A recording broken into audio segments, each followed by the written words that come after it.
Casablanca. Le souvenir d'un film hollywoodien. Drame, amour et passion.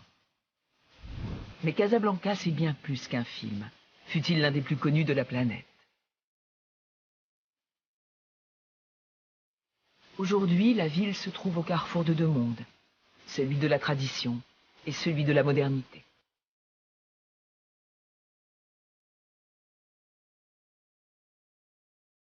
Casablanca évoque Humphrey Bogart et Ingrid Bergman. La ville continue à profiter de l'image qu'elle s'est forgée grâce au célèbre film des années 1940. Pourtant, Casablanca est bien une ville d'aujourd'hui, une métropole arabe décomplexée.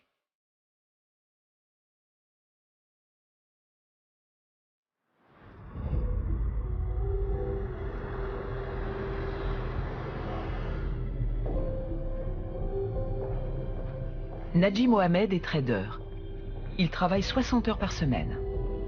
Depuis le couronnement du roi Mohamed VI, Casablanca bénéficie d'un marché financier très actif.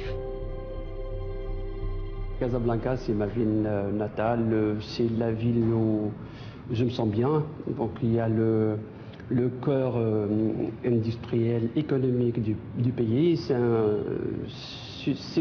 une ville que j'aime bien. Donc on a tout et voilà. Chaque vendredi, à l'heure du déjeuner, Nadji a un rendez-vous. Pour s'y rendre, il enfourche son scooter et traverse toute la ville.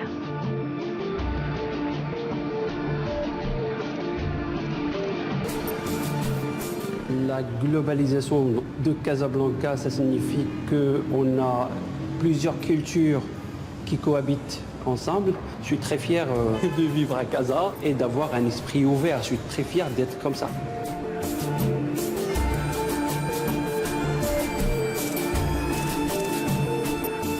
Casablanca, la ville aux maisons blanches, compte 3,5 millions d'habitants. La plupart sont musulmans. Pour eux, la mosquée Hassan II est un lieu incontournable.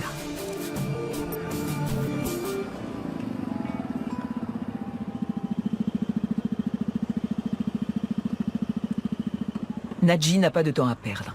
Sa pause déjeuner est de courte durée. Mais il ne raterait pour rien au monde la prière du vendredi. Son métier ne le détourne pas de la tradition arabe, bien au contraire. 5 minutes, je te rappelle, s'il te plaît. Probablement non.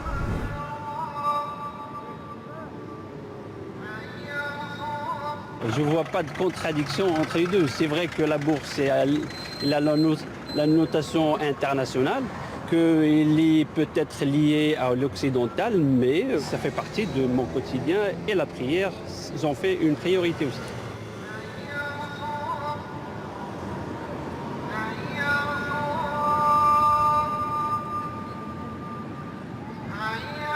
La religion, pour moi, c'est le côté spirituel. Grâce à la religion, il y a, surtout pour moi, la religion musulmane, c'est vraiment un apport quotidien dans la vie pour l'apaisement du soi, pour pas mal de choses qui sont en rapport avec la spiritualité. Donc voilà, et la religion, c'est la paix intérieure aussi, c'est la paix intérieure qu'on ressent.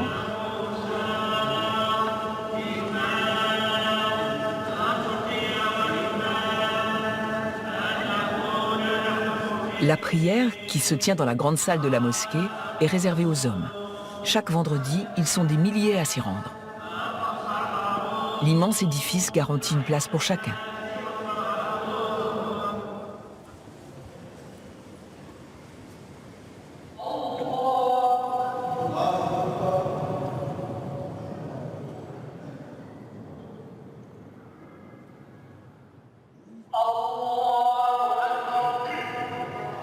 C'est la passion de la famille Berrada. Très tôt, Fatima Zahra a transmis son amour du surf à ses filles, Rita et Kenza. Dès qu'elles ont le temps, elles se rendent sur la plage avec leur père Zino.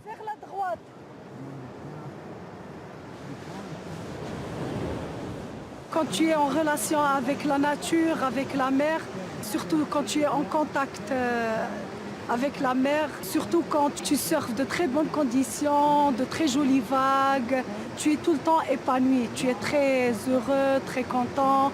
et surtout avec notre passion. Je sens que je suis forte et courageuse. Et après, quand je prends une vague, je sens que je progresse. En fait, on a le privilège d'être dans une famille qui surfe. Et dans notre école, il y a juste des débutants, c'est tout. Il n'y a pas une famille comme ça.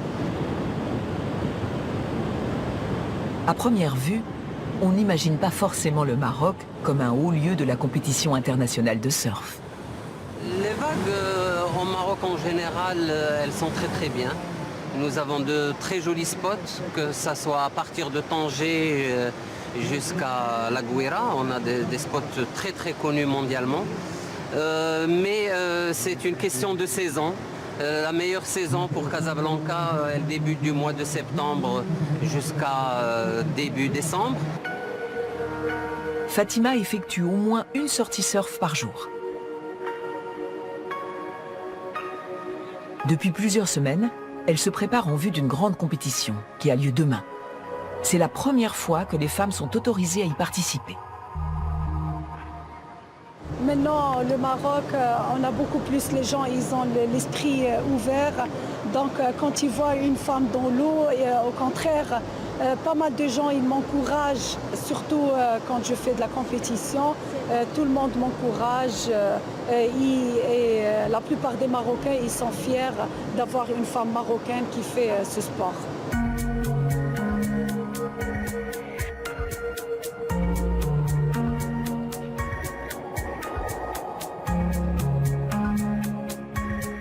On pourrait se dire que des femmes revêtues de combinaisons moulantes en néoprène sont à l'opposé des traditions musulmanes. Mais Fatima n'y voit aucun problème. Ça n'a rien à voir. Je fais ma prière, je suis une femme musulmane, je fais ma prière, je fais...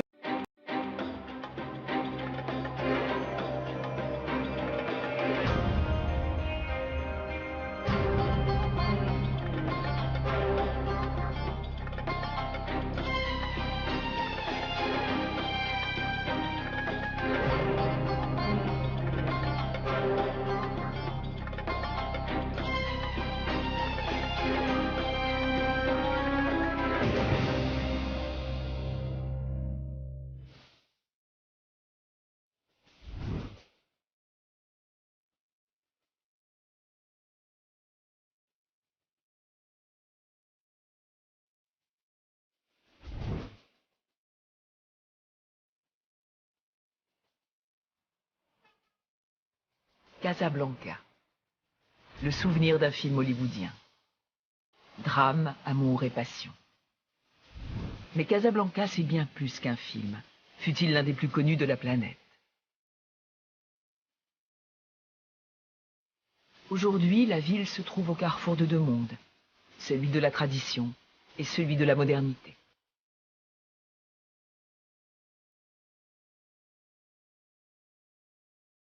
Casablanca évoque Humphrey Bogart et Ingrid Bergman. La ville continue à profiter de l'image qu'elle s'est forgée grâce au célèbre film des années 1940. Pourtant, Casablanca est bien une ville d'aujourd'hui, une métropole arabe décomplexée.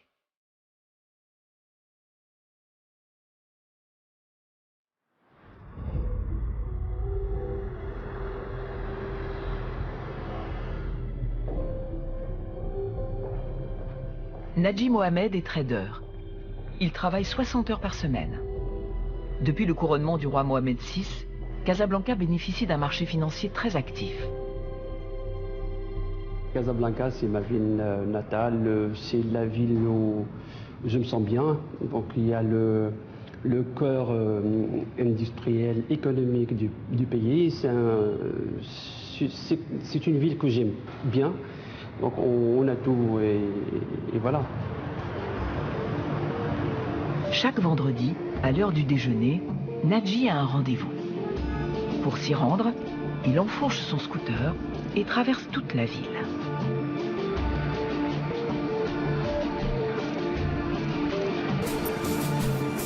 La globalisation de Casablanca, ça signifie qu'on a plusieurs cultures qui cohabitent ensemble. Je suis très fier de vivre à Casa et d'avoir un esprit ouvert. Je suis très fier d'être comme ça.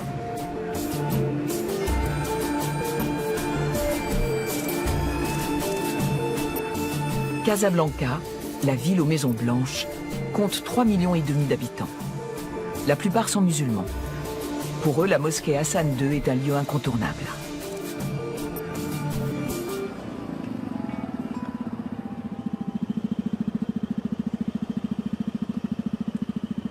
Nadji n'a pas de temps à perdre. Sa pause déjeuner est de courte durée. Mais il ne raterait pour rien au monde la prière du vendredi.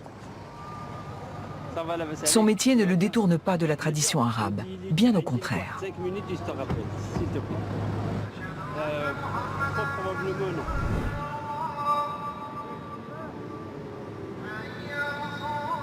Je ne vois pas de contradiction entre les deux. C'est vrai que la bourse est la notation internationale, qu'il est peut-être lié à l'occidental, mais ça fait partie de mon quotidien et la prière, ils ont fait une priorité aussi.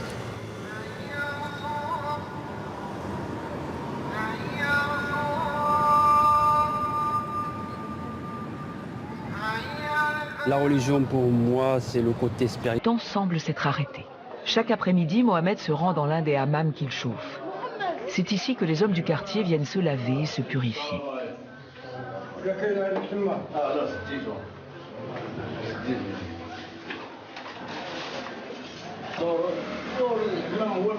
Le hammam ouvre ses portes dès 8 h du matin et est accessible toute la journée. Beaucoup de gens n'ont pas de salle de bain chez eux, mais la propreté occupe une place centrale dans la tradition musulmane.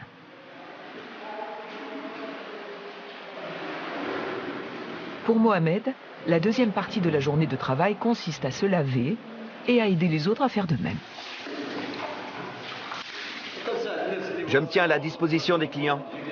Si quelqu'un a besoin de shampoing ou de savon noir, je lui apporte. Si quelqu'un veut un massage ou que je lui frotte le dos, il suffit de me demander.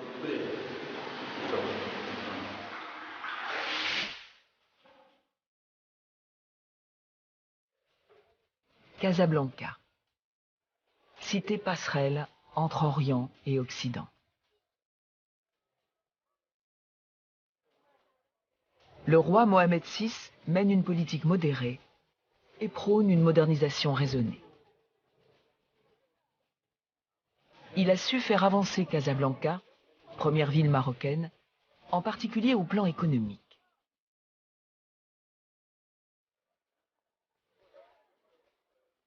Le commerce y est florissant, l'artisanat prospère et le tourisme encouragé. Même si les inégalités se creusent entre les pauvres et les riches, les Casablancais sont les Marocains qui bénéficient de la meilleure qualité de vie.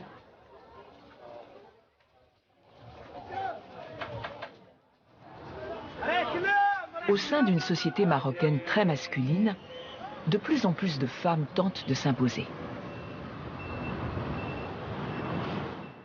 Samira Belhaj est chanteuse. Depuis ses 8 ans, elle se produit sur scène. Ziad Mohamed, son producteur, compte bien faire d'elle une star. Aujourd'hui, ils enregistrent une nouvelle chanson. Puis, le soir venu, Samira effectuera un tour de chant dans un hôtel-restaurant de la ville.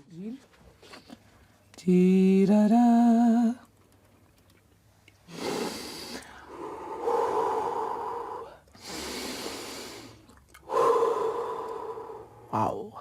Top. Allez, bonne chance. Merci. Bonne chance.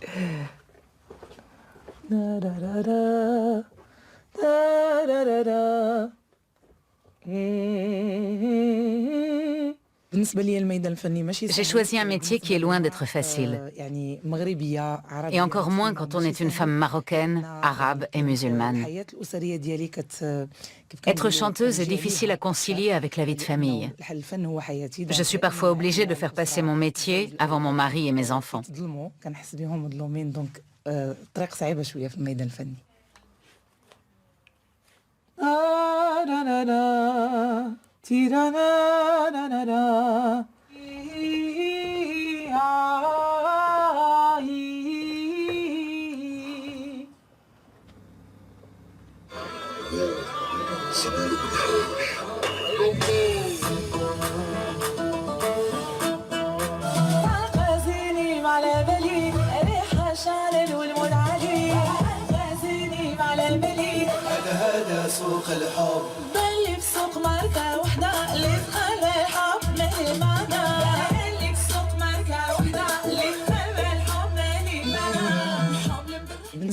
J'ai confiance et je crois en moi, car c'est Dieu qui m'a donné cette voix et ce talent. À travers ma musique et mes chansons, j'essaie de toucher le peuple arabe et marocain et de leur transmettre un message.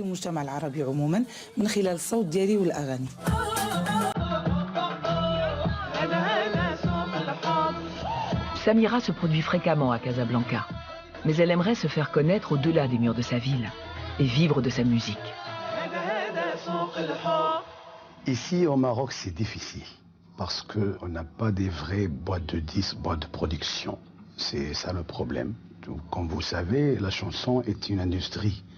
C'est l'industrie musicale comme dans les États-Unis, dans l'Europe, dans l'Australie, dans les pays développés. C'est un peu les chanteurs et les chanteuses talentueux, ils ont beaucoup de chance de passer à l'étape professionnelle. Ici, c'est un peu difficile, c'est de l'autoproduction.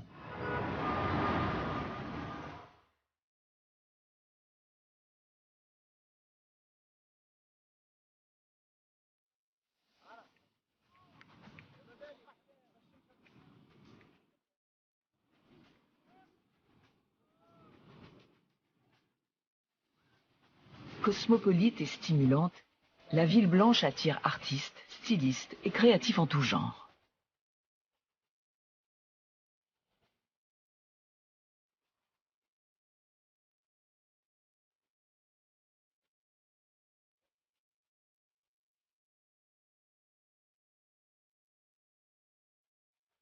Riche ou pauvre, chacun a droit à sa chance, à Casa, comme la surnomment ses habitants.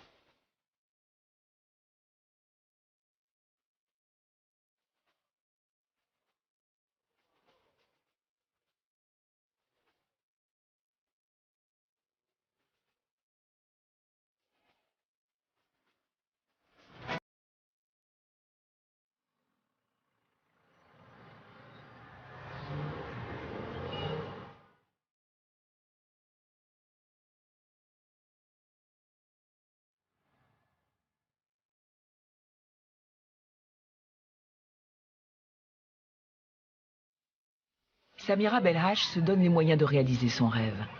Elle se produit partout où elle est susceptible de conquérir un nouveau public et de nouer de nouveaux contacts.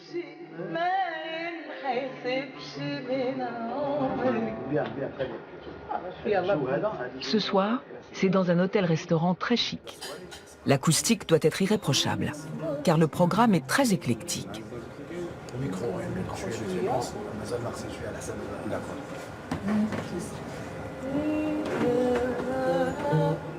Il essaie de satisfaire toute la clientèle du restaurant parce qu'il chante tous les genres de la chanson arabe. Il a la variété arabe. Il chante du libanais, tunisien, algérois, marocain.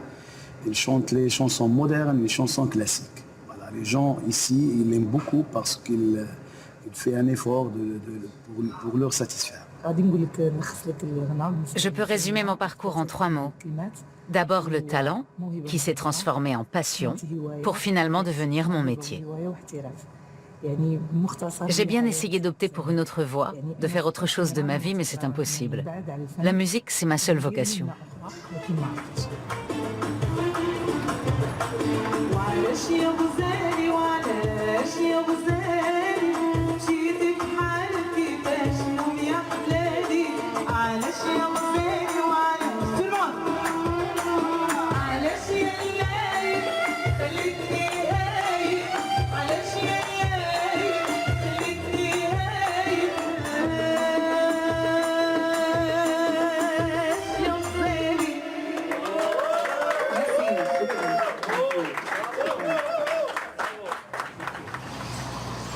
Dès le lever du jour, l'appel du muezzin retentit dans tous les quartiers de la ville.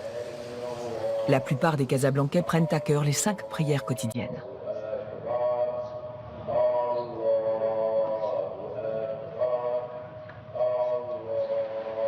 La grande fierté de la ville, c'est la spectaculaire mosquée Hassan II, l'une des plus grandes au monde.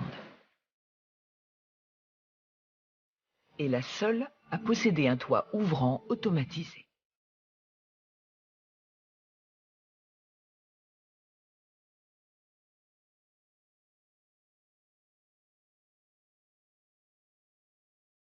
Seul le souverain est autorisé à emprunter la porte du roi.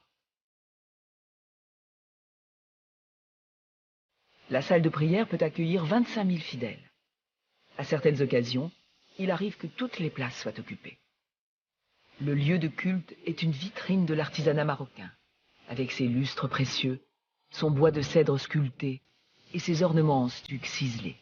Une œuvre colossale conçue par l'architecte français Michel Pinceau. Le minaret de 210 mètres est le plus haut du monde. 80 000 personnes peuvent se tenir sur le parvis.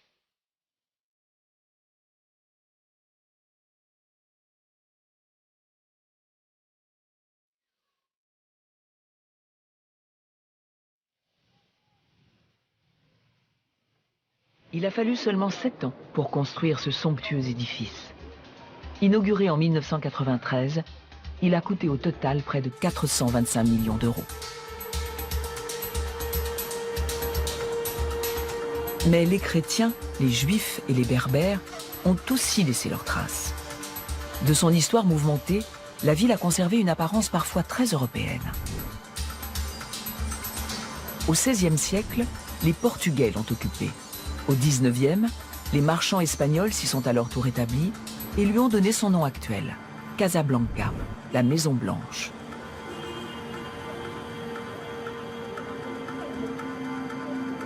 En fin de semaine, les Casablancais se consacrent à leurs loisirs. L'unique Vespa Club du Maroc se trouve à Casablanca. Il compte 20 passionnés, dont le trader Nadji Mohamed. Tous sont amis et mènent un train de vie plutôt aisé, du PDG au bijoutier. C'est un moment de déstress par rapport à une semaine chargée de travail.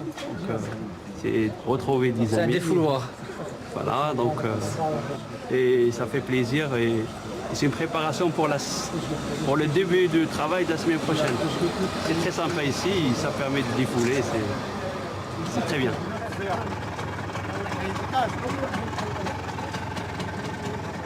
C'est l'occasion de réparer les scooters, de les nettoyer et de les remettre en parfait état.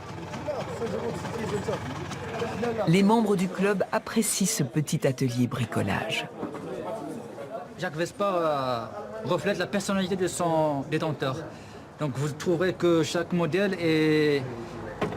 a des accessoires propres au propriétaire qui apportent sa touche personnelle. Donc vous ne verrez jamais de Vespa qui se ressemblent. J'ai ajouté quelques accessoires, je sais pas, des casquettes, le pare-brise, Protex. Mais ça, c'est des besoins que j'ai aimé. Ça me reflète. Ça reflète ma personnalité. Simple. C'est dur à expliquer. Voilà, je suis simple, je suis un petit motard. Un vespaïste. J'aime la couleur bleue. Donc bleu signifie ciel, mer, la musique gnawa traditionnelle, c'est la musique marocaine traditionnelle. J'aime beaucoup cet acteur, Denzel Washington. En plus, j'ai aimé beaucoup le film. C'est pour ça que j'ai partagé l'affiche de ce film avec ma Vespa.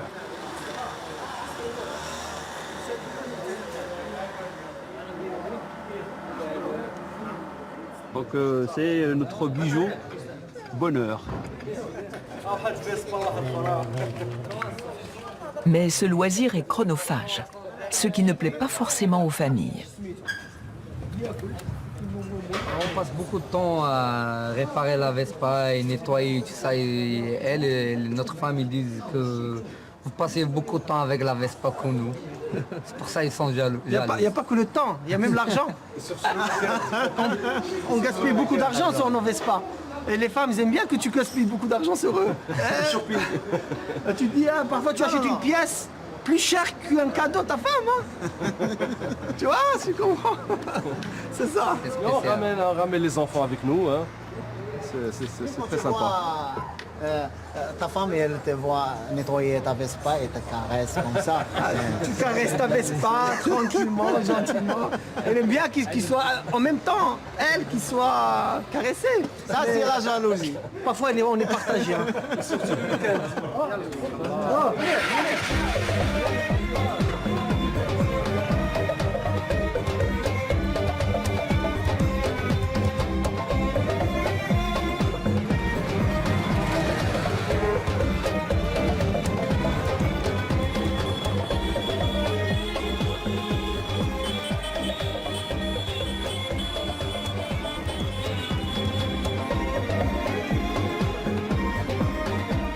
Il y a pas mal de clubs à Casablanca.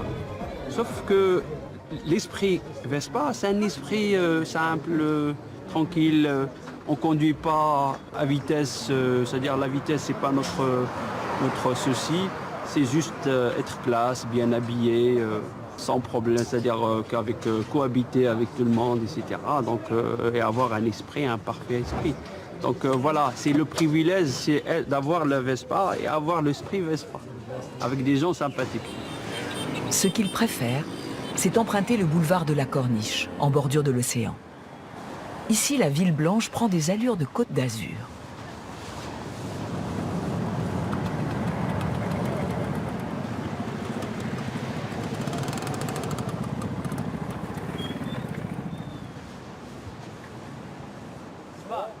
Aujourd'hui, une partie de la plage est fermée.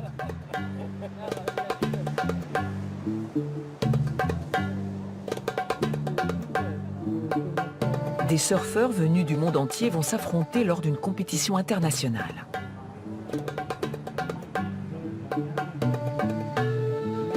Pendant plusieurs jours, les sportifs vont se mesurer lors d'épreuves éliminatoires. Fatima Zahra Berrada est la seule participante de nationalité marocaine. Elle a pour l'instant réussi à passer le premier tour. Dans le podium. J'aime voir ma mère sur le podium et avoir une belle coupe dans ses mains. Et j'espère, je l'espère de tout mon cœur.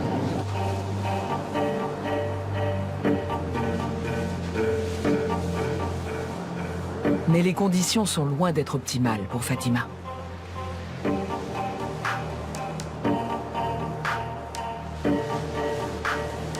La pression des médias et la concurrence pèsent sur sa performance.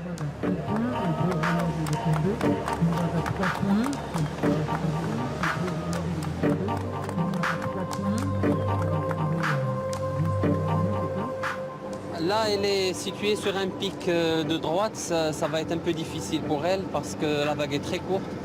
Pour mieux scorer, j'espère qu'elle va se déplacer un peu à gauche et là, elle peut faire de jolies manœuvres.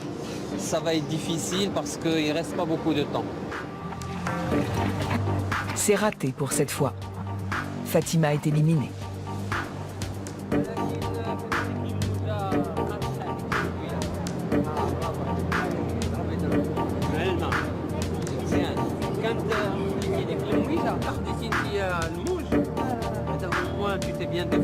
Les conditions c'était un peu difficile avec la marée basse, un peu de houle, les vagues qui fermaient, donc j'avais pas la possibilité de faire les manœuvres. Mais bon, j'espère à la prochaine compétition m'entraîner un peu plus et pourquoi pas avoir un très bon résultat. Et voilà, hein. C'est pas grave la prochaine, Inch'Allah. Cette épreuve internationale ouverte aux femmes est une aubaine pour Casablanca. Sponsors, médias et participants contribuent à polir l'image de modernité et d'ouverture de la métropole arabe.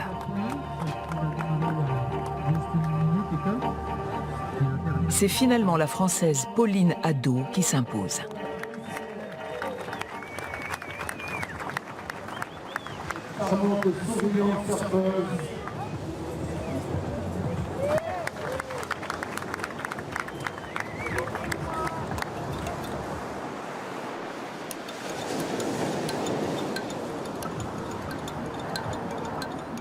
À quelques centaines de mètres de là, la vie sur l'île des Voyantes, ou à l'ombre du vieux rempart, suit tranquillement son cours. La vie de Casablanca est aussi variée que sa population.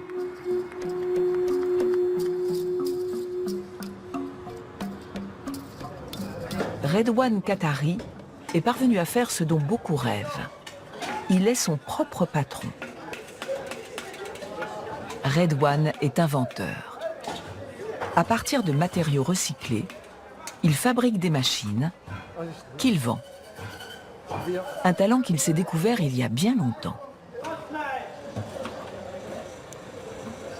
À l'âge de 8 ans, j'ai commencé à faire de l'asthme. Je ne pouvais plus aller jouer dehors, j'étais quasiment tout le temps à l'intérieur. À cette époque, mon père réparait des machines à coudre et il y avait pas mal d'outils et de pièces de rechange à la maison.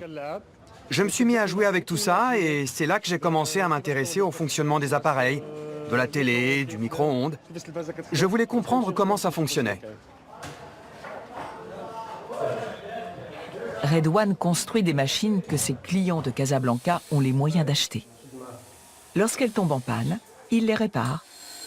Il s'est acheté un atelier et a embauché 2 assistants. Il arrive ainsi à nourrir sa petite famille et jouit d'une certaine considération dans le quartier. Redouane est convaincu que Casablanca est la ville parfaite pour développer son affaire. Le gouvernement et le roi, Dieu le protège, ont de grands projets pour cette ville. Casablanca va encore gagner en importance. Au Maroc, tout le monde connaît Casablanca. Quand on doit faire un achat important, si on a besoin d'un appareil particulier, si on veut se former à un travail, on vient à Casablanca. C'est ici que tout se passe. Une livraison est en cours. Aujourd'hui, c'est un grand jour pour Anis, le marchand d'olives.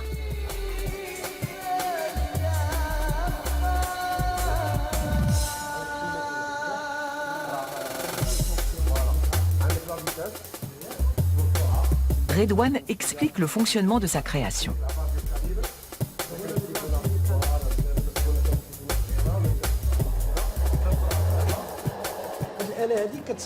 Cette machine nous facilite vraiment la vie. Le dénoyautage des olives est un travail fastidieux qu'on faisait jusqu'à présent à la main. Ça nous prenait beaucoup de temps et ça mobilisait pas mal d'employés. Il existe bien un appareil pour ça, mais on aurait dû le faire venir d'Europe. De plus, il coûte extrêmement cher. J'en ai parlé à Redouane, je lui ai expliqué de quoi j'avais besoin. Il y a réfléchi, il a fait les plans et il l'a fabriqué pour un prix tout à fait abordable.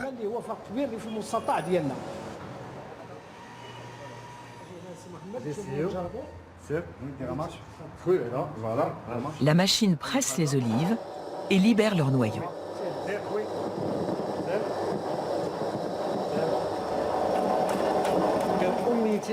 Quand j'étais petit, mon rêve, c'était de devenir inventeur. Malheureusement, je n'ai pas pu faire d'études. Mes parents ne pouvaient pas se le permettre. Mais j'avais cette passion en moi. En jouant avec les outils et le matériel de mon père, j'ai fini par comprendre certaines choses. Et voilà où j'en suis aujourd'hui. J'invente et je construis des machines. Je fais quelque chose d'utile pour les gens et ça me rend très heureux.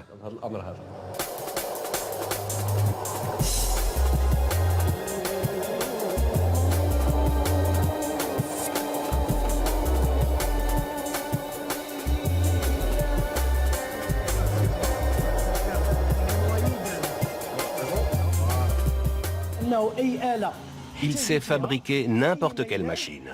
Rien n'est impossible pour lui. Il a une solution à tout. Il suffit de lui dire ce qu'il te faut.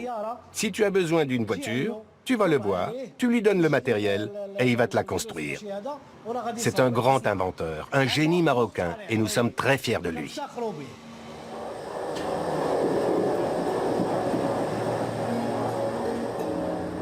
Beaucoup viennent chercher richesse et prospérité à Casablanca.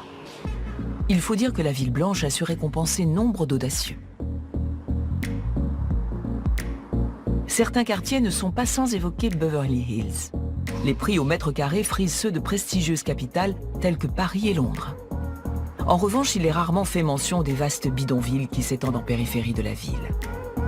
La magie qu'elle dégage, Casablanca la doit en partie au calme dans lequel elle baigne. Sa position de ville balnéaire lui garantit un air pur et son ensoleillement une lumière unique. Et même si depuis quelques années on note une recrudescence de femmes voilées, dans le quartier d'affaires, la plupart des gens sont vêtus à l'occidentale.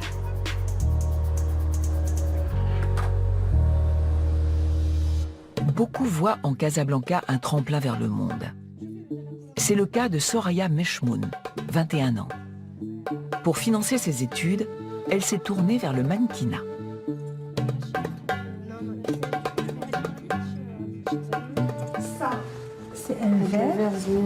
On l'embauche surtout pour faire la promotion de caftans marocains, véritable symbole de la haute couture locale.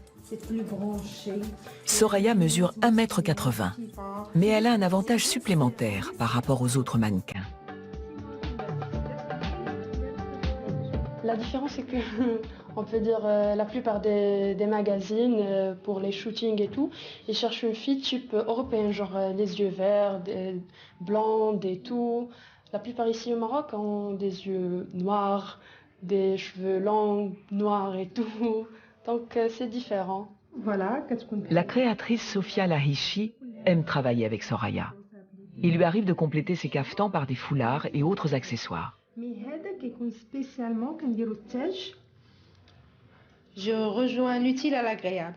L'ancien caftan marocain qui est très connu maintenant, avec la modernité de la robe, pour avoir les deux. Alors, c'est-à-dire, il y a des choses qu'on peut porter chaque jour, même, comme s'il y a des combis, il y a des jabadors, des gandoura qu'on peut porter tous les jours.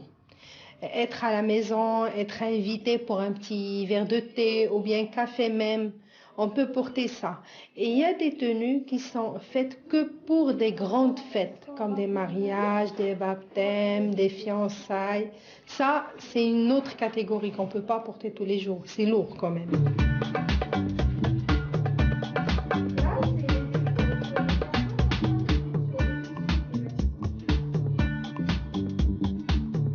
Quatre à 6 fois par mois, Soraya se prête au jeu des photos. Elle a fait le choix de ne pas porter le voile. J'aime pas porter le voile. En fait, je peux le porter si, par exemple, je pars à la mosquée. Bien sûr, je dois le porter. Mais sinon, je le porte pas. Et je suis pas contre les femmes qui portent le voile, mais c'est juste moi, j'aime pas le porter, c'est tout. Ça me pose pas de problème si je le porte, mais j'aime pas le porter.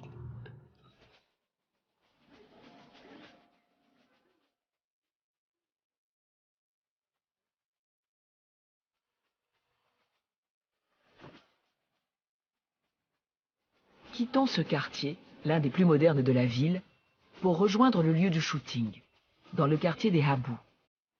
Les photos sont destinées à un magazine.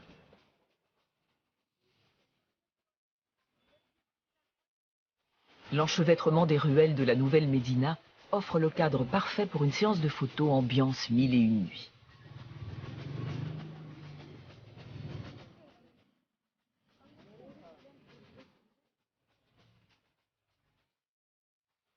Casablanca est la capitale marocaine de la mode. Mais Soraya a d'autres ambitions.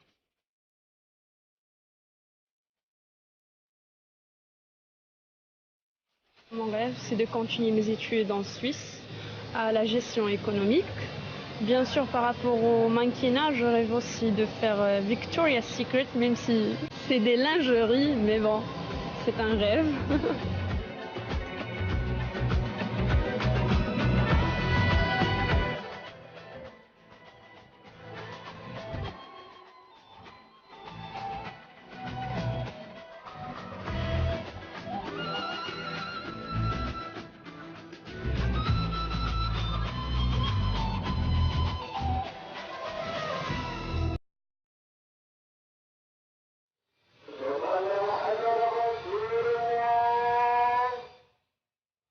Casablanca, une ville entre le rêve et l'espoir.